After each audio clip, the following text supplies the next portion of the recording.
Hi all, welcome back to my channel PSC facts. ഇന്ന് നമ്മൾ നോക്കാൻ പോകുന്നത് PSC ലേറ്റസ്റ്റായിട്ട് ചോദിച്ച ഒരു LGS എക്സാമിൻ്റെ ക്വസ്റ്റ്യൻ പേപ്പറാണ്. 57/2024 ക്വസ്റ്റ്യൻ എക്സാമിൻ്റെ കാറ്റഗറി നമ്പർ. അപ്പോൾ നമുക്ക് ആദ്യത്തെ ചോദ്യം തുടങ്ങാം. ഒന്നാമത്തെ ചോദ്യം, താഴെ തന്നിരിക്കുന്നവയിൽ ദാദാഭായ് നവറോജിയുമായിട്ട് ബന്ധമില്ലാത്ത പ്രസ്താവനകൾ ഏതൊക്കെയാണ് എന്നാണ് ചോദിച്ചിരിക്കുന്നത്. അപ്പം ബന്ധമില്ലാത്ത പ്രസ്താവനയാണ്, അപ്പം തെറ്റായ പ്രസ്താവനയാണ് നമ്മൾ കണ്ടെത്തേണ്ടത്. ഒന്നാമത്തെ ഓപ്ഷൻ നോക്കാം. ചോർച്ചാ സിദ്ധാന്തത്തിൻ്റെ ഉപജ്ഞാതാവ്. ശരിയാണ്, ദാദാഭായ് നവറോജിയാണ് ചോർച്ചാ സിദ്ധാന്തത്തിൻ്റെ ഉപജ്ഞാതാവ്. അടുത്ത രണ്ടാമത്തെ option, poverty and un-British rule in India എന്ന പുസ്തകം രചിച്ചു. ശരിയാണ്, poverty and un-British rule in India എന്ന പുസ്തകം രചിച്ചത് ദാദാഭായ് നവറോജിയാണ്. അടുത്ത മൂന്നാമത്തെ ചോദ്യം, ഇന്ത്യൻ നാഷണൽ കോൺഗ്രസിൻ്റെ സ്ഥാപകൻ ദാദാഭായ് നവറോജി അല്ല. ആരാണ്? AO ഹ്യൂമാണ്. അപ്പോൾ ആ ഓപ്ഷനാണ് തെറ്റായിട്ടുള്ള ഓപ്ഷൻ. അപ്പം നാലാമത്തേതും കൂടി നമുക്ക് നോക്കാം. ഇന്ത്യയുടെ വന്ധ്യവയോധികൻ എന്നറിയപ്പെടുന്നു. ശരിയാണ്. അപ്പോൾ മൂന്നാമത്തെ ഓപ്ഷൻ മാത്രമാണ് ഇവിടെ തെറ്റ്. അപ്പോൾ ഓപ്ഷൻ C 3 ഇതിലെ ആൻസറായിട്ട് വരുന്നത്. അടുത്ത രണ്ടാമത്തെ ചോദ്യം നോക്കാം. സ്വാതന്ത്ര്യം എൻ്റെ ജന്മാവകാശമാണ്, ഞാൻ ഇത് നേടുക തന്നെ ചെയ്യും എന്ന് പ്രഖ്യാപിച്ച സ്വാതന്ത്ര്യ സമര സേനാനി ആരാണ്? ഓപ്ഷൻ A ബാലഗംഗാധര തിലകനാണ്. ബാലഗംഗാധര തിലകൻ. അടുത്ത മൂന്നാമത്തെ ചോദ്യം, താഴെ തന്നിരിക്കുന്നവയിൽ 1857 ഒന്നാം സ്വാതന്ത്ര്യ സമരത്തിൻ്റെ പ്രധാന കാരണങ്ങൾ ഏതൊക്കെയാണ്? ഒന്നാം സ്വാതന്ത്ര്യ സമരത്തിൻ്റെ പ്രധാന കാരണങ്ങളാണ് ചോദിച്ചിട്ടുള്ളത്. ഒന്നാമത്തെ ഓപ്ഷൻ കർഷകരുടെ ദുരിതങ്ങൾ. ശരിയാണ്. കരകൗശല തൊഴിലാളികളുടെ ദാരിദ്ര്യം. അതും ശരിയാണ്. 3 രാജാക്കന്മാരുടെ പ്രശ്നങ്ങൾ. അതും ശരിയാണ്. 4 ശിപ്പായിമാരുടെ ദുരിതങ്ങൾ. അപ്പോൾ താഴെ പറയുന്ന എല്ലാം എന്തിൻ്റെ കാരണമാണ്? 1857 ഒന്നാം സ്വാതന്ത്ര്യ സമരത്തിൻ്റെ കാരണങ്ങളാണ്. അപ്പോൾ ഓപ്ഷൻ D ഇവയെല്ലാം ശരിയാണ് എന്നതാണ് ഇതിനകത്തെ ഉത്തരവായിട്ട് വരുന്നത്. അടുത്തത് നോക്കാം. ക്വിറ്റ് ഇന്ത്യ സമര നായിക എന്ന് ഗാന്ധിജി വിശേഷിപ്പിച്ചത് ആരെയാണ്? ക്വിറ്റ് ഇന്ത്യ സമര നായിക ആരാണ്? ഓപ്ഷൻ B അരുണ അസഫ് അലിയാണ് ഗാന്ധിജി ക്വിറ്റ് ഇന്ത്യ സമര നായിക എന്ന് വിശേഷിപ്പിച്ചത്. ക്വിറ്റ് ഇന്ത്യ സമര നായകൻ ആരാണ്? ജയപ്രകാശ് നാരായണനാണ്. ജയപ്രകാശ് നാരായൺ ക്വിറ്റ് ഇന്ത്യ സമര നായകൻ. ക്വിറ്റ് ഇന്ത്യ സമര നായിക അരുണ അസഫ് അലിയുമാണ്. അടുത്ത അഞ്ചാമത്തെ ചോദ്യം, ഇന്ത്യൻ റിപ്പബ്ലിക്കൻ ആർമി രൂപീകരിച്ചത് ആരാണ്? ഇന്ത്യൻ റിപ്പബ്ലിക്കൻ ആർമി രൂപീകരിച്ചത് ഓപ്ഷൻ C സൂര്യസെന്നാണ് ഇന്ത്യൻ റിപ്പബ്ലിക്കൻ ആർമി രൂപീകരിച്ചത്. അടുത്ത ചോദ്യം, ആറാമത്തെ ചോദ്യം നോക്കാം. താഴെ കൊടുത്തിരിക്കുന്നവയിൽ മലബാർ കലാപവുമായിട്ട് ബന്ധപ്പെട്ട പ്രസ്താവനകൾ ഏതൊക്കെയാണ്? മലബാർ കലാപമാണ്. ഒന്നാമത്തെ ഓപ്ഷൻ നമുക്ക് നോക്കാം. മാപ്പിള കലാപങ്ങൾ എന്നറിയപ്പെടുന്നു. ശരിയാണ്. മലബാർ സ്പെഷ്യൽ പോലീസ് എന്ന ഒരു പ്രത്യേക വിഭാഗം പോലീസ് സേനയെ കലാപങ്ങൾ അടിച്ചമർത്താൻ രൂപീകരിച്ചു. MSP. ശരിയാണ്. അടുത്ത മൂന്നാമത്തെ ചോദ്യം, മൂന്നാമത്തെ ഓപ്ഷൻ, കലാപങ്ങളെക്കുറിച്ച് പഠിക്കാൻ വില്യം ലോഗൻ കമ്മീഷനെ നിയമിച്ചു. ശരിയാണ്. ബ്രിട്ടീഷുകാരുടെ തെറ്റായ നികുതി നയമാണ് കലാപത്തിൻ്റെ കാരണം. ശരിയാണ്. അപ്പോൾ ഓപ്ഷൻ D ആണ് 1, 2, 3, 4 ആണ് ഉത്തരമായിട്ട് വരുന്നത്. അടുത്ത ഏഴാമത്തെ ചോദ്യം, കാലഗണന അനുസരിച്ച് ക്രമപ്പെടുത്തുക. ഏതൊക്കെയാണെന്ന് നോക്കാം. കുണ്ടറ വിളംബരം, നിവർത്തന പ്രക്ഷോഭം, മലയാളി മെമ്മോറിയൽ, ഗുരുവായൂർ സത്യാഗ്രഹം. അപ്പോൾ ആദ്യം വരുന്നത് ഏതാ? വർഷം നോക്കാം നമുക്ക്. കുണ്ടറ വിളംബരത്തിൻ്റെ വർഷം 1809 ആണ്. 1809 കുണ്ടറ വിളംബരം അടുത്തത് ഏതാണ്? നിവർത്തന പ്രക്ഷോഭം. നിവർത്തന പ്രക്ഷോഭം 1932 നിവർത്തന പ്രക്ഷോഭം. അടുത്ത മലയാളി മെമ്മോറിയൽ. മലയാളി മെമ്മോറിയൽ ഏത് വർഷമാണ് Malayali memorial? 1891 Malayali memorial. 1891 Malayali memorial. Guruvayur സത്യാഗ്രഹം 1931. അപ്പോൾ ആദ്യം വരേണ്ടത് ഏതാണ്? കുണ്ടറ വിളംബരമാണ്. ഓപ്ഷൻ 1 ആദ്യം വരേണ്ടത്. അടുത്തത് ഏതാണ്? മലയാളി മെമ്മോറിയൽ. അപ്പോൾ 1, 3, 4, 2 ആണ് വരേണ്ടത്. 1, 3, 4, 2. അപ്പോൾ ഓപ്ഷൻ സി ആണ് ഉത്തരമായിട്ട് വരുന്നത്. Option C. അടുത്ത നമുക്ക് നോക്കാം, ചേരുംപടി ചേർക്കുക. നവോത്ഥാന നായകന്മാരെയും അവരുടെ സംഘടനകളും തന്നിട്ടുണ്ട്. ഇതിൽ ശരിയായവ തമ്മിൽ ചേരുംപടി ചേർക്കാനാണ് പറഞ്ഞിട്ടുള്ളത്. 1 അയ്യങ്കാളി, 2 പൊയ്കയിൽ ശ്രീ കുമാര ഗുരുദേവൻ, 3 വാഗ്ഭടാനന്ദൻ, 4 വൈകുണ്ഠസ്വാമികൾ. അടുത്ത ഓപ്ഷനിൽ തന്നിട്ടുള്ളത് സമത്വ സമാജം, സാധുജന പരിപാലന സംഘം, പ്രത്യക്ഷ രക്ഷാ ദൈവസഭ, ആത്മവിദ്യാ സംഘം. അപ്പോൾ അയ്യൻകാളിയുമായി ബന്ധപ്പെട്ടത് ഏതാണ്? സാധുജന പരിപാലന സംഘം. അപ്പോൾ 1, 2 വരുന്നത് ഏത് ഓപ്ഷനാണെന്ന് ആദ്യമേ നോക്കുക. 1, 2 വരുന്ന ഒരു ഓപ്ഷൻ മാത്രമേ ഇതിൽ കൊടുത്തിട്ടുള്ളൂ. ഏതാണ്? ഓപ്ഷൻ എ ആണ്. 1, 2 വരുന്ന എ ഓപ്ഷൻ മാത്രമേ ഉള്ളൂ. ബാക്കി കൂടെ നമുക്ക് നോക്കാം. പൊയ്കയിൽ ശ്രീ കുമാര ഗുരുദേവൻ ഏതാണ്? പ്രത്യക്ഷ രക്ഷാ ദൈവസഭ, PRDS, പ്രത്യക്ഷ രക്ഷാ ദൈവസഭ. അടുത്തത് വാഗ്ഭടാനന്ദൻ. വാഗ്ഭടാനന്ദൻ്റെ ഏതാണ്? ആത്മവിദ്യാസംഘം. വാഗ്ഭടാനന്ദൻ ആത്മവിദ്യാസംഘം. വൈകുണ്ഠസ്വാമികൾ. വൈകുണ്ഠസ്വാമികൾ സമത്വ സമാജം. വൈകുണ്ഠസ്വാമികൾ സമത്വ സമാജം. ഒരുപാട് റിപ്പീറ്റ് ചെയ്യുന്ന ഒരു ക്വസ്റ്റ്യനാണ് ഈ വൈകുണ്ഠസ്വാമികളുടെ സംഘടന, സമത്വ സമാജം. അപ്പോൾ ഓക്കെ ആയല്ലോ. ഓപ്ഷൻ എ ആണ് ഇതിനകത്തെ ആൻസർ ആയിട്ട് വരുന്നത്. അടുത്ത 9ാമത്തെ ചോദ്യം നമുക്ക് നോക്കാം. താഴെ കൊടുത്തിട്ടുള്ളവയിൽ ചട്ടമ്പി സ്വാമികൾ രചിച്ച കൃതി ഏത്? ചട്ടമ്പി സ്വാമികൾ രചിച്ച കൃതിയാണ് ഏത്? വേദാധികാര നിരൂപണം. വേദാധികാര നിരൂപണം രചിച്ചത് ആരാണ്? ചട്ടമ്പി സ്വാമികളാണ്. അടുത്ത ക്വസ്റ്റ്യൻ നോക്കാം. 10ാമത്തെ ക്വസ്റ്റ്യൻ. വൈക്കം സത്യാഗ്രഹവുമായിട്ട് ബന്ധപ്പെട്ട പ്രസ്താവനകളിൽ ശരിയായത് ഏതൊക്കെയാണ്? ശരിയായിട്ടുള്ളതാണ് ചോദിച്ചിട്ടുള്ളത്. അപ്പം നമുക്ക് നോക്കാം. 1ാമത്തെ ഓപ്ഷൻ, സഞ്ചാര സ്വാതന്ത്ര്യത്തിനായിട്ട് കേരളത്തിൽ നടന്ന ആദ്യത്തെ പ്രക്ഷോഭം ആണ്. ശരിയാണ്, വൈക്കം സത്യാഗ്രഹമാണ്. TK മാധവൻ നേതൃത്വം നൽകി. TK മാധവനാണ് നേതൃത്വം നൽകിയത്, അതും ശരിയാണ്. AK ഗോപാലൻ വോളണ്ടിയർ ക്യാപ്റ്റൻ ആയിരുന്നു. AK ഗോപാലൻ വോളണ്ടിയർ ക്യാപ്റ്റൻ ആയിരുന്നു എന്നാണ് കൊടുത്തിട്ടുള്ളത്. അത് ഏത് സത്യാഗ്രഹമാണ്? ഗുരുവായൂർ സത്യാഗ്രഹത്തിനാണ് AK ഗോപാലൻ വോളണ്ടിയർ ക്യാപ്റ്റൻ ആയിരുന്നത്. അപ്പോൾ ആ 3ാമത്തെ ഓപ്ഷൻ എന്താണ്? തെറ്റാണ്. അപ്പോൾ 4ാമത്തെ ഓപ്ഷൻ, മന്നത്ത് പത്മനാഭൻ സവർണ ജാഥ നയിച്ചു. ശരിയാണ്. അപ്പോൾ ഓപ്ഷൻ ബി 1, 2, 4 ഇവയാണ് ശരി. ഓക്കെ ആയല്ലോ. അടുത്ത 11ാമത്തെ ചോദ്യം. ഇന്ത്യൻ ഭരണഘടന ഔദ്യോഗികമായിട്ട് നിലവിൽ വന്ന വർഷം. ഇന്ത്യൻ ഭരണഘടന ഔദ്യോഗികമായിട്ട് നിലവിൽ വന്ന വർഷം അല്ലെങ്കിൽ ഇന്ത്യ റിപ്പബ്ലിക് ആയ വർഷം എന്നൊക്കെ ചോദിക്കാറുണ്ട്. ഏതാണ്? ഓപ്ഷൻ സി 1950 ജനുവരി 26. 1950 ജനുവരി 26. അടുത്ത 12ാമത്തെ ചോദ്യം.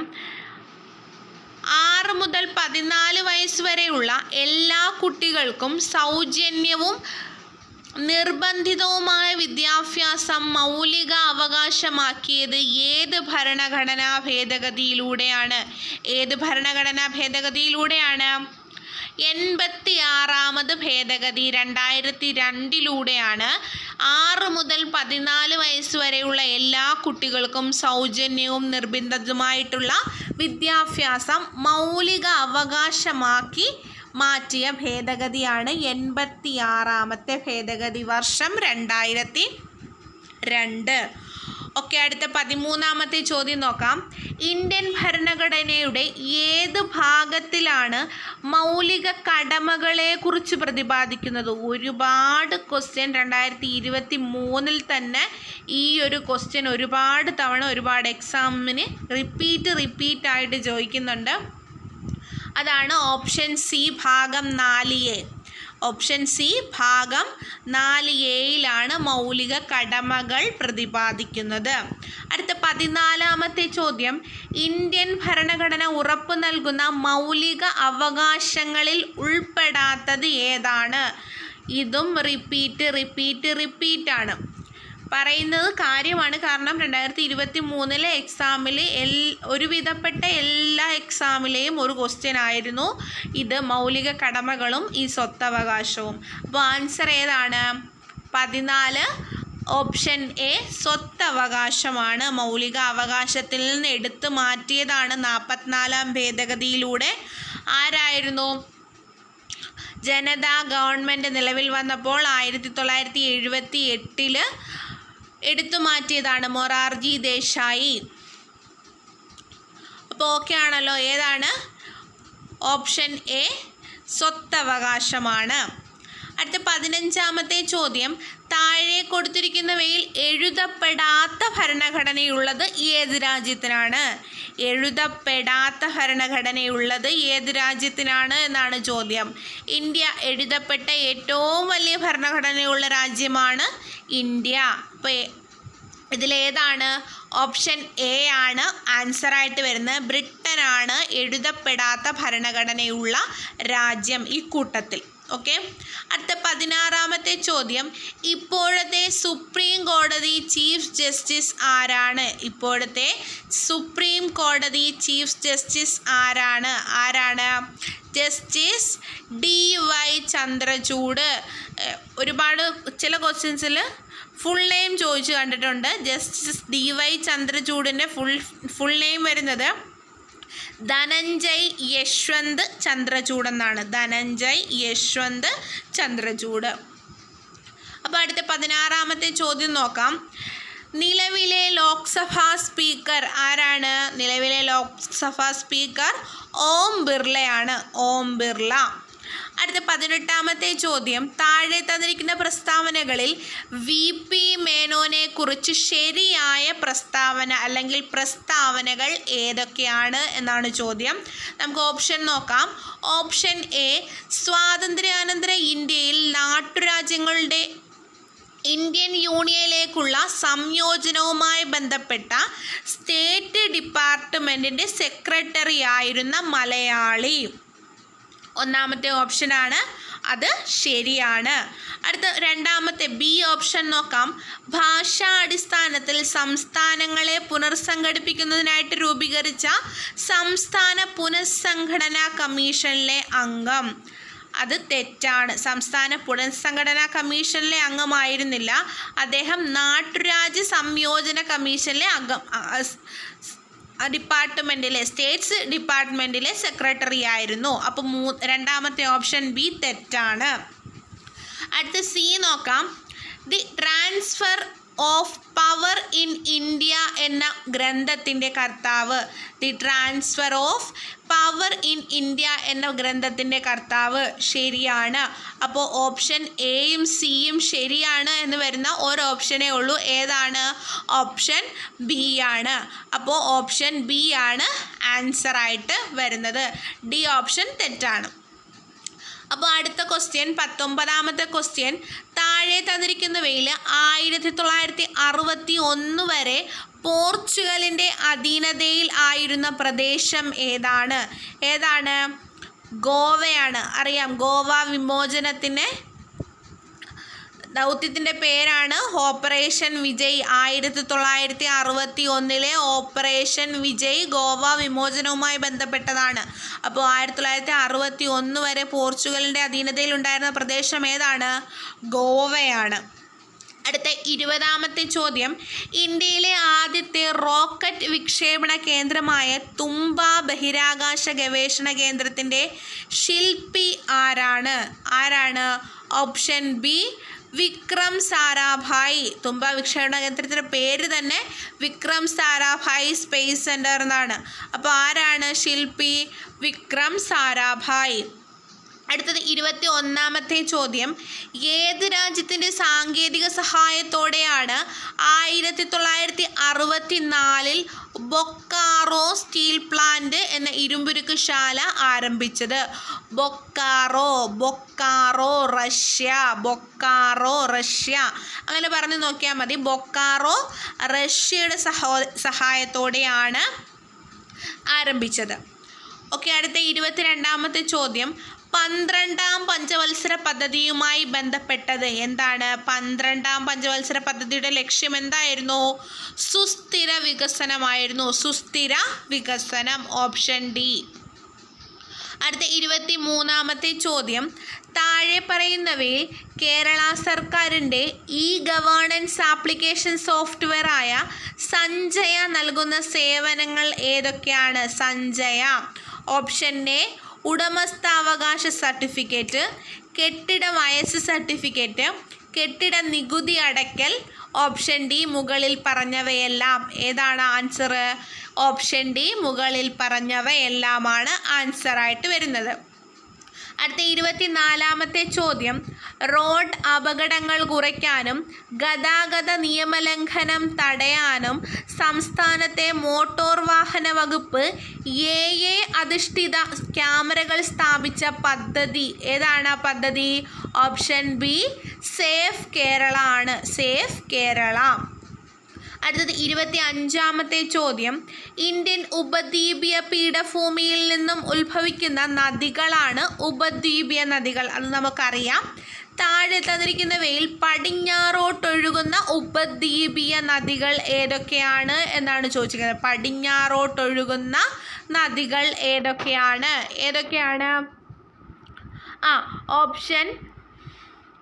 ഓപ്ഷൻ ബി ആണ്. 2 മാത്രം. നർമ്മദയും താപ്തിയുമാണ് പടിഞ്ഞാറോട്ടൊഴുകുന്ന നദികൾ. അടുത്ത 26ാമത്തെ ചോദ്യം, ചന്ദ്രയാൻ 1 പ്രോജക്റ്റ് ഡയറക്ടറാണ് അണ്ണാദുരൈ. എന്നാൽ ചന്ദ്രയാൻ 3 പ്രോജക്റ്റ് ഡയറക്ടർ ആരാണ് project director? Option A doctor P വീരമുത്തുവേലാണ് പ്രോജക്റ്റ് ഡയറക്ടറായിട്ട് വരുന്നത്. ചന്ദ്രയാൻ 3 ഓക്കെ ആണല്ലോ. അടുത്ത 27ാമത്തെ ചോദ്യം, താഴെ കൊടുത്തിരിക്കുന്നവയിൽ ശരിയായ പ്രസ്താവന ഏത്? ശരിയായ പ്രസ്താവനയാണ് ചോദിച്ചിട്ടുള്ളത്. കേരളത്തിൽ ഏലം വിളയുടെ വളർച്ചയ്ക്കാവശ്യമായ ഭൂമിശാസ്ത്ര ഘടകം ഇതിൽ ഏതാണ്? ഏലം വിളയുടെ വളർച്ചയ്ക്കാവശ്യമായിട്ടുള്ള ഭൂമിശാസ്ത്ര ഘടകം ഏതാണ്? നീർവാർച്ചയുള്ള മണ്ണാണ്. ഓപ്ഷൻ സി നീർവാർച്ചയുള്ള മണ്ണ്. അടുത്ത 28ാമത്തെ ചോദ്യം, അറബിക്കടലുമായിട്ട് അതിർത്തി പങ്കിടുന്ന സംസ്ഥാനങ്ങളിൽ ഉൾപ്പെടാത്തത് ഏതാണ്? ഓപ്ഷൻ ബി ആന്ധ്രാപ്രദേശ് ആണ്. Option B Andhra Pradesh. അടുത്ത് നോക്കാം. 29ാമത്തെ ചോദ്യം, ഇന്ത്യയുടെ അക്ഷാംശ സ്ഥാനം. റിപ്പീറ്റ് ചോദ്യമാണ്. ഇന്ത്യയുടെ അക്ഷാംശ സ്ഥാനം അല്ലെങ്കിൽ ഇന്ത്യയുടെ രേഖാംശ സ്ഥാനം. അപ്പോൾ ഇന്ത്യയുടെ അക്ഷാംശ സ്ഥാനം കറക്റ്റ് ഏതാണ്? 8 ഡിഗ്രി 4 വടക്ക്, 37 ഡിഗ്രി 6 വടക്കാണ്. ഓപ്ഷൻ സി ആണ് ആൻസർ. അക്ഷാംശമാകുമ്പോൾ വടക്കും രേഖാംശ രേഖയാവുമ്പോൾ കിഴക്കുമാണ്. അത് ഓർത്ത് വയ്ക്കുക. അപ്പോൾ അടുത്ത 30ാമത്തെ ചോദ്യം, ഗംഗാ നദിയുമായി ബന്ധപ്പെട്ട ശരിയായ പ്രസ്താവന. ഗംഗാ നദിയുമായിട്ട് ബന്ധപ്പെട്ട ശരിയായ പ്രസ്താവനയാണ് ചോദിച്ചിട്ടുള്ളത്. ഓപ്ഷൻ എ മാനസ സരോവർ തടാകത്തിൽ നിന്നും ഉത്ഭവം. തെറ്റാണ്. ഓപ്ഷൻ ബി അറബിക്കടലിൽ പതിക്കുന്നു. തെറ്റാണ്. അറബിക്കടലിലല്ല പതിക്കുന്നത്. എവിടെയാണ്? ബംഗാൾ ഉൾക്കടലിലാണ് പതിക്കുന്നത്. ഓപ്ഷൻ സി 2900 കിലോമീറ്റർ നീളം. തെറ്റാണ്. 2525 കിലോമീറ്റർ ആണ് നീളം. ഓപ്ഷൻ ഡി ഗാംഗ്ടോക്ക് ഗംഗയുടെ പോഷക നദിയാണ്. ശരിയാണ്. അപ്പോൾ ഓപ്ഷൻ ഡി മാത്രമാണ് ശരിയായിട്ട് വരുന്നത്. അടുത്ത 31ാമത്തെ ചോദ്യം, വെള്ളവും വളവും കണികാരൂപത്തിൽ ട്രിപ്പറുകളിലൂടെ നൽകുന്ന രീതി. വെള്ളവും വളവും കണികാരൂപത്തിൽ ട്രിപ്പറിലൂടെ നൽകുന്ന രീതിയാണ് ഓപ്ഷൻ ഡി ഫെർട്ടിഗേഷൻ ആണ്. അടുത്ത ക്വസ്റ്റ്യൻ 32ാമത്തെ ചോദ്യം, മൺസൂണിൻ്റെ പിൻവാങ്ങൽ കാലം എന്നറിയപ്പെടുന്നതാണ് ഓപ്ഷൻ എ വടക്ക് കിഴക്കൻ മൺസൂൺ കാറ്റുകൾ. അടുത്തത് 33ാമത്തെ ചോദ്യം, താഴെ തന്നിരിക്കുന്ന പ്രസ്താവനയിൽ ശരിയല്ലാത്തത് ഏതാണ്? ശരിയല്ലാത്തതാണ് ചോദിച്ചിട്ടുള്ളത്. നിള എന്ന പേരിൽ അറിയപ്പെടുന്നത് ഭാരതപ്പുഴയാണ്. ശരിയായ പ്രസ്താവനയാണ്. ബി, കേരളത്തിലെ ഏറ്റവും നീളമുള്ള നദി ഭാരതപ്പുഴയാണ്. അല്ല, പിന്നെ പെരിയാറാണ് കേരളത്തിലെ ഏറ്റവും നീളമുള്ള നദി. അപ്പോൾ ഓപ്ഷൻ ബി ആണ് ഇവിടെ തെറ്റ്.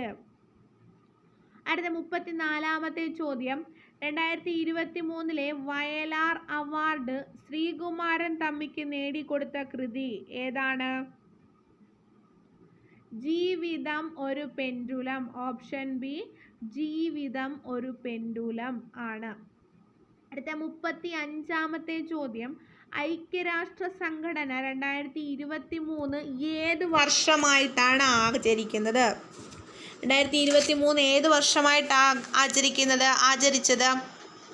ചെറുധാന്യ വർഷം. ഓപ്ഷൻ എ ചെറുധാന്യ വർഷം. അടുത്ത് നോക്കാം, 36 പെരിയാറിൻ്റെ പോഷക നദികൾ ഏതെല്ലാം? പെരിയാറിൻ്റെ പോഷക നദികൾ: 1 മുതിരമ്പുഴ, പെരിഞ്ചാംകുട്ടിയാർ, തൊടുപുഴയാർ, കട്ടപ്പനയാർ. ഏതൊക്കെയാണ്? ഈ 4 പെരിയാറിൻ്റെ പോഷക നദികളാണ്. ഏതൊക്കെയാണ്? മുതിരമ്പുഴ, പെരിഞ്ചാംകുട്ടിയാർ, തൊടുപുഴയാർ, കട്ടപ്പനയാർ. ഇവ 4 പെരിയാറിൻ്റെ പോഷക നദികളാണ്. അടുത്ത 37ാമത്തെ ചോദ്യം, വന്യജീവി സങ്കേതങ്ങളും അവയുടെ ജില്ലയും തന്നിട്ടുണ്ട്. ശരിയായത് ചേരുംപടി ചേർക്കാനാണ് കൊടുത്തിട്ടുള്ളത്. ഒന്നാമത്തെ ഓപ്ഷൻ നോക്കാം, നെയ്യാറ് എവിടെയാണ്? തിരുവനന്തപുരം ജില്ലയിലാണ് നെയ്യാറ്. അപ്പോൾ ചെന്തുരുണി റിപ്പീറ്റ് ക്വസ്റ്റ്യൻ ആണ്. ചെന്തുരുണി എവിടെയാണ്? കൊല്ലം ജില്ലയിലാണ് ചെന്തുരുണി വരുന്നത്. ഓപ്ഷൻ ബി 3 കരിമ്പുഴ എവിടെയാണ്? മലപ്പുറം ജില്ലയിൽ തന്നെയാണ്. കൊട്ടിയൂർ കണ്ണൂരാണ്. കണ്ണൂർ. അപ്പം 1 1 2 2 3 3 4 4 അങ്ങനെ വരുന്ന ഓപ്ഷൻ എ ആണ്. അപ്പോൾ ഓപ്ഷൻ എ ആണ് ഇവിടുത്തെ ആൻസർ ആയിട്ട് വരുന്നത്. അടുത്ത 38ാമത്തെ ചോദ്യം, 2023 വൈദ്യശാസ്ത്ര നൊബേൽ സമ്മാന ജേതാക്കളായ doctor Katalin Kariko, doctor Drew Weissman എന്നിവർ എന്തിനുള്ള കണ്ടുപിടുത്തത്തിനാണ് സമ്മാനം ലഭിച്ചത്? എന്തിനുള്ള കണ്ടുപിടുത്തത്തിനാണ്? ഓപ്ഷൻ സി mRNA വാക്സിൻ വികസിപ്പിച്ചതിന്. ഓക്കെ. അടുത്ത 29ാമത്തെ ചോദ്യം, ഇരവികുളം ദേശീയോദ്യാനവുമായിട്ട് ബന്ധപ്പെട്ട് തെറ്റായ പ്രസ്താവന തിരഞ്ഞെടുക്കാനാണ് പറഞ്ഞിട്ടുള്ളത്. 1 കേരളത്തിലെ ആദ്യത്തെ ദേശീയ ഉദ്യാനം. ശരിയാണ്, കേരളത്തിലെ ആദ്യത്തെ ദേശീയ ഉദ്യാനമാണ്. ഓപ്ഷൻ 2 വരയാടുകളുടെ സംരക്ഷണ കേന്ദ്രം. ശരിയാണ്. ഓപ്ഷൻ 3 1978 നിലവിൽ വന്നു. ദേശീയോദ്യാനം നിലവിൽ വന്നത് 1978 തന്നെയാണ്. അടുത്ത തേക്കടി വന്യജീവി സങ്കേതം എന്ന പേരിൽ അറിയപ്പെടുന്നു. അത് തെറ്റാണ്. തേക്കടി വന്യജീവി സങ്കേതം എന്നറിയപ്പെടുന്നില്ല. അപ്പോൾ ഓപ്ഷൻ ഡി 4 മാത്രം എന്നതാണ് ആൻസർ. അടുത്ത 40ാമത്തെ ചോദ്യം, കേരളത്തിലെ ആദ്യത്തെ ശുചിത്വ പഞ്ചായത്ത് ഏതാണ്? പോത്തുകലാണ്. Option A Pothukal. കേരളത്തിലെ ആദ്യത്തെ ശുചിത്വ പഞ്ചായത്താണ് option A Pothukal. Thanneermukkam bund നിർമ്മിച്ചിരിക്കുന്ന കനാൽ, തണ്ണീർമുക്കം ബണ്ട് ഏത് കായലിലാണ്? വേമ്പനാട്ട് കായലിലാണ്. ഓപ്ഷൻ ബി വേമ്പനാട്ട് കായൽ. അടുത്ത 42ാമത്തെ ചോദ്യം, മുതിരപ്പുഴയാറിൽ സ്ഥിതി ചെയ്യുന്ന കേരളത്തിലെ ജലവൈദ്യുത നിലയങ്ങൾ ഏതെന്ന് താഴെ കൊടുത്തിരിക്കുന്നവയിൽ നിന്നും കണ്ടെത്തുക. മുതിരപ്പുഴയാറിൽ ഏതൊക്കെയാ ഓപ്ഷൻ നോക്കാം. ഓപ്ഷൻ 1 പള്ളിവാസൽ ചെങ്കുളം, 2 പെരിങ്ങൽകൂത്ത് പന്നിയാർ, 3 ശബരിഗിരി ഷോളയാർ, 4 കല്ലട മണിയാർ. ഏതൊക്കെയാണ്? ഓപ്ഷൻ എ 1 മാത്രമാണ്. പള്ളിവാസലും ചെങ്കുളവുമാണ് മുതിരപ്പുഴയാറിൽ സ്ഥിതി ചെയ്യുന്ന കേരളത്തിൻ്റെ ജലവൈദ്യുത നിലയങ്ങൾ. ഓക്കെ ആണല്ലോ അത്. അടുത്ത 43ാമത്തെ ചോദ്യം, കേരളത്തിലെ തീരപ്രദേശത്തിൻ്റെ പ്രത്യേകത അല്ലെങ്കിൽ പ്രത്യേകതകൾ താഴെ കൊടുത്തിരിക്കുന്ന പ്രസ്താവനയിൽ നിന്ന് ശരിയായത് കണ്ടെത്തുക. ഓപ്ഷൻ 1 ഏതാണ്? ഉപ്പ് രസമുള്ള എക്കൽ മണ്ണ്, ശരിയാണ്. 2ാമത്തെ ഓപ്ഷൻ സഹ്യപർവ്വത നിരയുടെ ഭാഗം, തെറ്റാണ്. സഹ്യപർവ്വത നിരയുടെ ഭാഗമായിട്ട് വരുന്നത് മലനാടാണ്. 3ാമത്തത് റബ്ബർ ധാരാളമായി കൃഷി ചെയ്യുന്ന സ്ഥലം, തെറ്റാണ്. റബ്ബർ ഇടനാട്ടിലാണ് കൂടുതലായിട്ടും കൃഷി ചെയ്യുന്നത്. 4ാമത്തെ ചോദ്യം ഓപ്ഷൻ സമുദ്രനിരപ്പിൽ നിന്ന് ഉയർന്ന പ്രദേശം, അല്ല, സമുദ്രനിരപ്പിനോട് ചേർന്ന പ്രദേശമാണ് ഏത്? തീരപ്രദേശം എന്ന് പറയുന്നത്. അപ്പോൾ ഇതിൽ ശരിയായിട്ടുള്ള ഒരു ഓപ്ഷൻ മാത്രമേ ഉള്ളൂ, 1. അപ്പോൾ സി 1 മാത്രം എന്ന് വരുന്നതാണ് ഇതിനകത്തെ ആൻസറായിട്ട് വരുന്നത്. അടുത്ത 44ാമത്തെ ചോദ്യം, ഇന്ത്യയിൽ വിദ്യാലയങ്ങളിലെ ഉച്ചഭക്ഷണ പദ്ധതി ആദ്യമായിട്ട് നടപ്പിലാക്കിയ സംസ്ഥാനം, ഉച്ചഭക്ഷണ പദ്ധതി നടപ്പിലാക്കിയ സംസ്ഥാനം ഏതാണ്? ഓപ്ഷൻ സി ആണ്, തമിഴ്നാടാണ്. അടുത്ത 45ാമത്തെ ചോദ്യം, താഴെ എഴുതിയവയിൽ നിന്നും ശരിയായ ജോഡി തിരഞ്ഞെടുക്കുക. ശരിയായ ജോഡി ഏതാണ്? ഓപ്ഷൻ ബി സുന്ദർബൻ ഡെൽറ്റയാണ്. സുന്ദർബൻ ഡെൽറ്റ നമ്മൾ അങ്ങനെ തന്നെയാണ് പഠിക്കുന്നത്. അപ്പോൾ സുന്ദർബൻ എന്താണ്?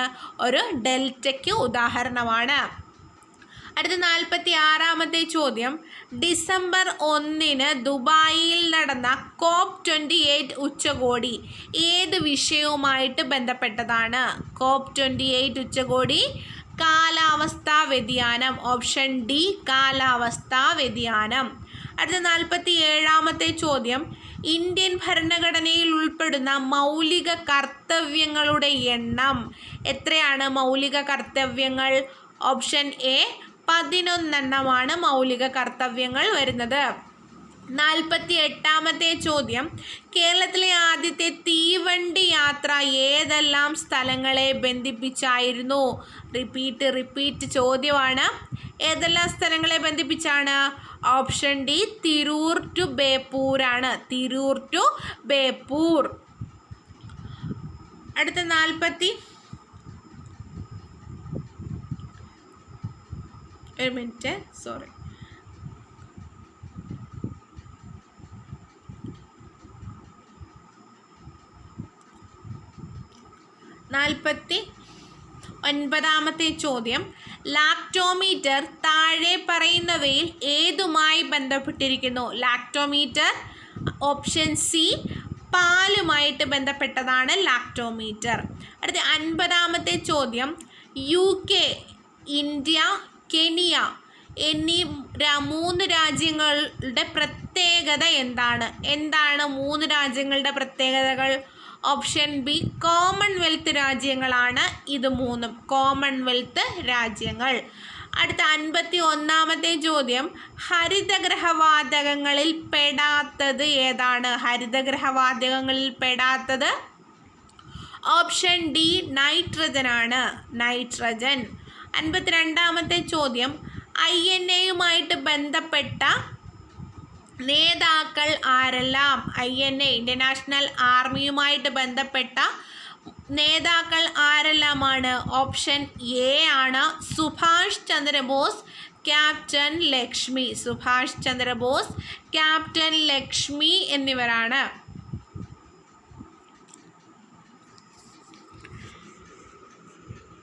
അടുത്ത ചോദ്യം 53-ാമത്തെ ചോദ്യം. അസ്ഥിയുടെ ആരോഗ്യത്തിന് അത്യന്താപേക്ഷിതമായ ജീവകം വൈറ്റമിൻ ഏത്? അതിൻ്റെ കുറവ് മൂലമുണ്ടാകുന്ന രോഗവും തിരിച്ചറിയുക. അസ്ഥികളുടെ ആരോഗ്യത്തിന് ആവശ്യമായിട്ടുള്ളത് ഏതാണ്? ഓപ്ഷൻ സി ജീവകം ഡി ആണ്. അപര്യാപ്തത രോഗം, കണ അല്ലെങ്കിൽ റിക്കറ്റ്സ് എന്നറിയപ്പെടുന്നു. അപ്പോൾ ഓപ്ഷൻ ഡി സി ആണ് ഇവിടെ ആൻസർ ആയിട്ട് വരുന്നത്. അടുത്ത 54-ാമത്തെ ചോദ്യം. വിരിപ്പ്, മുണ്ടകൻ, പുഞ്ച എന്നിവ കേരളത്തിലെ ഏത് കാർഷിക വിളയുമായി ബന്ധപ്പെട്ടിരിക്കുന്നു? ഏതാണ്? പാട്ടൊക്കെ ഉണ്ടല്ലേ, മുണ്ടകൻ പാടത്തെ മുട്ടുമ്പ വീഴവും. അപ്പോൾ ഏതാണ്? Option A നെല്ലാണ്. നെല്ലുമായിട്ട് ബന്ധപ്പെട്ടതാണ് വിരിപ്പ്, മുണ്ടകൻ, പുഞ്ച ഇവയൊക്കെ. അപ്പോൾ 55-ാമത്തെ ചോദ്യം നോക്കാം. കേരളത്തിലെ കടുവ സംരക്ഷണ കേന്ദ്രങ്ങളിൽ ഒന്ന്. കേരളത്തിലെ കടുവ സംരക്ഷണ കേന്ദ്രങ്ങളിൽ ഏതാണ്? ഓപ്ഷൻ ഡി പറമ്പിക്കുളമാണ് കടുവ സംരക്ഷണ കേന്ദ്രം.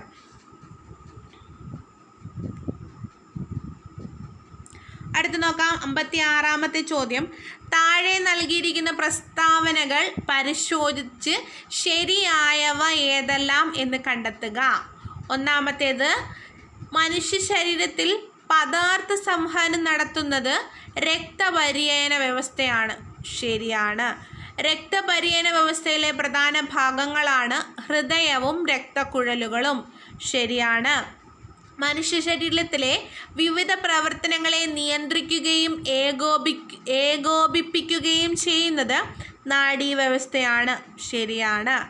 നാലാമത്തേത് നോക്കാം. നാഡീവ്യവസ്ഥയുടെ പ്രധാന ഭാഗങ്ങളാണ് വൃക്കകളും കരളും.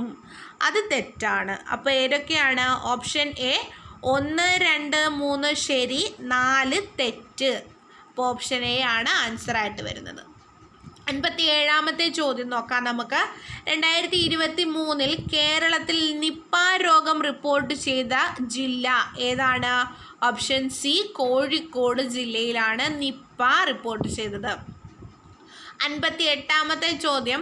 പരിസ്ഥിതി സൗഹാർദ്ദപരമായ കീടനിയന്ത്രണ മാർഗങ്ങളിൽ ഉൾപ്പെടാത്തത് ഏതാണ്? പരിസ്ഥിതി സൗഹാർദ്ദപരമായിട്ടുള്ള കീടനിയന്ത്രണങ്ങളിൽ പെടാത്തത് ഏതാണ്?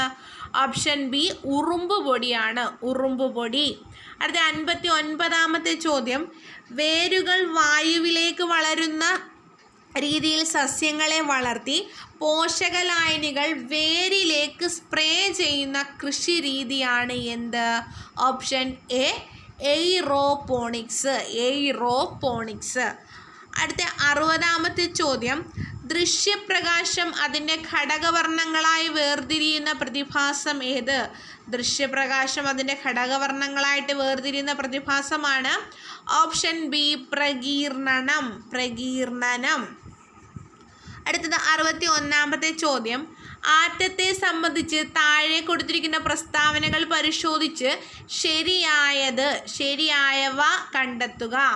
ഒന്നാമത്തെ ഓപ്ഷൻ, ആറ്റത്തിൻ്റെ കേന്ദ്രഭാഗം ന്യൂക്ലിയസ് എന്നറിയപ്പെടുന്നു. ശരിയാണ്.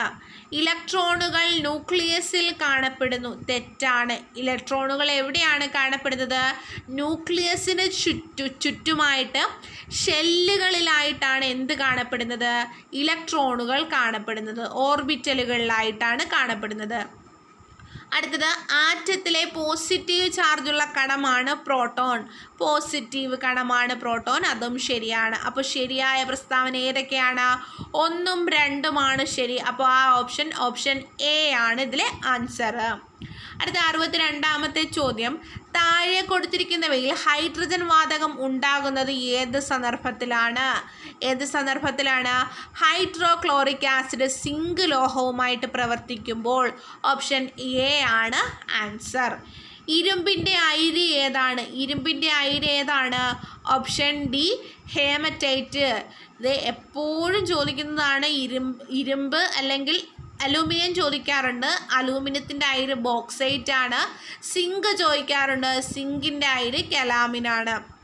അപ്പോൾ ഇമ്പോർട്ടൻ്റ് ആയിട്ട് അയിരിൽ ചോദിക്കുന്ന 3 എണ്ണമാണ് അലൂമിനിയം, സിങ്ക്, ഇരുമ്പ്. ഓക്കെ, മനസ്സിലായല്ലോ. അടുത്ത 64-ാമത്തെ ചോദ്യം. പാരപ്പറ്റിൽ വെച്ചിരിക്കുന്ന ഒരു ചെടിച്ചട്ടി താഴേക്ക് പതിക്കുമ്പോൾ അതിനുണ്ടാകുന്ന ഊർജ്ജമാറ്റം എന്ത്? പാരപ്പറ്റിൽ ഇരിക്കുന്ന ഒരു ചെടിച്ചട്ടിയാണ്, അത് താഴേക്ക് വീഴുന്നു. അപ്പോൾ അതിൻ്റെ സ്ഥിതികോർജം എന്താണ്? സ്ഥിതികോർജം കുറഞ്ഞ് അത് സഞ്ചരിക്കുമല്ലേ, അപ്പോൾ അതിൻ്റെ ഗതികോർജം എന്ത് ചെയ്യുന്നു? വർദ്ധിക്കുന്നു. അപ്പോൾ ഓപ്ഷൻ സി, ഗതികോർജം വർദ്ധിക്കുന്നു, സ്ഥിതികോർജം കുറയുന്നു. അടുത്ത 65-ാമത്തെ ചോദ്യം, ഇന്ത്യയുടെ ഏറ്റവും പുതിയ യുദ്ധക്കപ്പലായ INS മഹേന്ദ്രഗിരിക്ക് ഇന്ത്യയിലെ ഏത് സംസ്ഥാനത്തെ മലനിരകളുടെ പേരാണ് നൽകിയിരിക്കുന്നത്? ഏതാണ്? ഓപ്ഷൻ സി, ഒഡീഷയാണ്, ഒഡീഷ. 66-ാമത്തെ ചോദ്യം, 2023 വനിതാ ഫുട്ബോൾ ലോകകപ്പ് ചാമ്പ്യന്മാരായ രാജ്യം ഏതാണ്? ഓപ്ഷൻ ബി, സ്പെയിൻ ആണ്, സ്പെയിൻ. അടുത്ത 67-ാമത്തെ ചോദ്യം, താഴെ തന്നിരിക്കുന്നവയിൽ വിസർജനാവയവം അല്ലാത്തത് ഏതാണ്? ഓപ്ഷൻ ബി, ഹൃദയമാണ് വിസർജനാവയവം അല്ലാത്തത്. 68-ാമത്തെ ചോദ്യം, ചുവടെ തന്നിരിക്കുന്നവയിൽ വൈറസ് മൂലമുണ്ടാകുന്ന രോഗം ഏതാണ്? വൈറസ് മൂലമുണ്ടാകുന്ന രോഗം ഓപ്ഷൻ എ, എയ്ഡ്സ് ആണ്, എയ്ഡ്സ്. HIV വൈറസ് എന്നല്ലേ നമ്മൾ പറയുന്നത്. ഓക്കെ, അടുത്ത 69-ാമത്തെ ചോദ്യം, പുകവലി മൂലം ശ്വാസകോശത്തിലെ വായു അറകളുടെ ഇലാസ്തികത നഷ്ടപ്പെട്ട് അവ പൊട്ടുകയും വൈറ്റൽ കപ്പാസിറ്റി കുറയുകയും ചെയ്യുന്ന രോഗാവസ്ഥ ഏതാണ്? ഓപ്ഷൻ ഡി, എംഫിസിമയാണ്, എംഫിസിമ. അടുത്ത 70-ാമത്തെ ചോദ്യം, നൂതന സാങ്കേതിക വിദ്യയുടെ സഹായത്തോടെ കുഷ്ഠരോഗ നിർമ്മാർജ്ജനത്തിന് കേരള ആരോഗ്യ വകുപ്പ് നടപ്പിലാക്കിയ പദ്ധതി, പ്രധാനപ്പെട്ട ഒരു പദ്ധതിയാണ്, ഏതാണ്? ഓപ്ഷൻ ബി, എൽസയാണ്, എൽസ. അടുത്ത 73-ാമത്തെ ചോദ്യം, 2023 പരിസ്ഥിതി ദിന സന്ദേശം താഴെ തന്നിരിക്കുന്നവയിൽ ഏതാണ്? 2023 ഏതാണ്? ഓപ്ഷൻ ഡി, പ്ലാസ്റ്റിക് മലിനീകരണം ചെറുക്കുക എന്നതാണ്, പ്ലാസ്റ്റിക് മലിനീകരണം ചെറുക്കുക.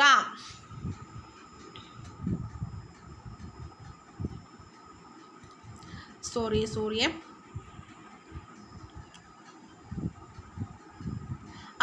അടുത്ത ചോദ്യം, 72-ാമത്തെ ചോദ്യം, ദഹനഫലമായിട്ട് പ്രോട്ടീൻ വിഘടിച്ചുണ്ടാകുന്ന ലഘു ഘടകം ഏതാണ്? പ്രോട്ടീൻ വിഘടിച്ച് എന്തായിട്ട് മാറുന്നു? ഓപ്ഷൻ സി, അമിനോ ആസിഡായിട്ട് മാറുന്നു. അടുത്ത 73-ാമത്തെ ചോദ്യം, കാൽ വിരലുകൾക്കിടയിലും പാദങ്ങളിലും ചൊറിച്ചിലുണ്ടാക്കുന്ന അറ്റ്ലസ് ഫുട്ട് എന്ന രോഗത്തിന് കാരണമായ സൂക്ഷ്മജീവി ഏതാണ്? ഓപ്ഷൻ ബി, ഫംഗസ് ആണ്, ഫംഗസ്. 74-ാമത്തെ ചോദ്യം, പ്രമേഹം എന്ന രോഗത്തിന് കാരണമാകുന്നത് ഏത് ഹോർമോണിൻ്റെ ഉൽപ്പാദനം കുറയുന്നതാണ്? ഏതാണ്? Option A, insulin. ഈ പ്രമേഹ രോഗികളൊക്കെ ഇൻസുലിൻ മരുന്ന് കുത്തിവെക്കുന്നതെന്ന് പറഞ്ഞു കേട്ടിട്ടില്ലേ? അപ്പോൾ ഇൻസുലിൻ ഹോർമോണിൻ്റെ കുറവ് മൂലമാണ് ഈ ഇൻസുലിൻ ഹോർമോണ് ഇഞ്ചക്റ്റ് ചെയ്ത് കൊടുക്കുന്നത് പ്രമേഹ രോഗികൾ, കേട്ടോ. അടുത്ത 75-ാമത്തെ ചോദ്യം, 18 വയസ്സിൽ താഴെ പ്രായമുള്ള കുട്ടികളുടെ സമഗ്ര ആരോഗ്യ സംരക്ഷണത്തിനുള്ള സേവനങ്ങൾ ഉറപ്പുവരുത്തുന്ന പദ്ധതി ഏതാണ്? ആരോഗ്യ കിരണമാണ്, ഓപ്ഷൻ സി, ആരോഗ്യ കിരണം. അടുത്തത് 76-ാമത്തെ ചോദ്യം, ഇന്ത്യയിലെ ആദ്യത്തെ ആൻറ്റിബയോട്ടിക് സ്മാർട്ട് ആശുപത്രി പ്രഖ്യാപിച്ച കുടുംബാരോഗ്യ കേന്ദ്രം എവിടെയാണ്? കുടുംബാരോഗ്യ കേന്ദ്രം എവിടെയാണ്? Option D, Kakkodi. Option D ആണ് ആൻസർ വരുന്നത്, കക്കോടി. കോഴിക്കോടാണ് കക്കോടി വരുന്നത്. അടുത്ത 77-ാമത്തെ ചോദ്യം, 2023 സെപ്റ്റംബറിൽ അന്തരിച്ച ഇന്ത്യൻ ഹരിത വിപ്ലവത്തിൻ്റെ പിതാവ് എന്നറിയപ്പെടുന്ന പ്രശസ്ത കാർഷിക ശാസ്ത്രജ്ഞൻ ആരാണ്? Option B, doctor MS Swaminathan. Doctor MS സ്വാമിനാഥനാണ്.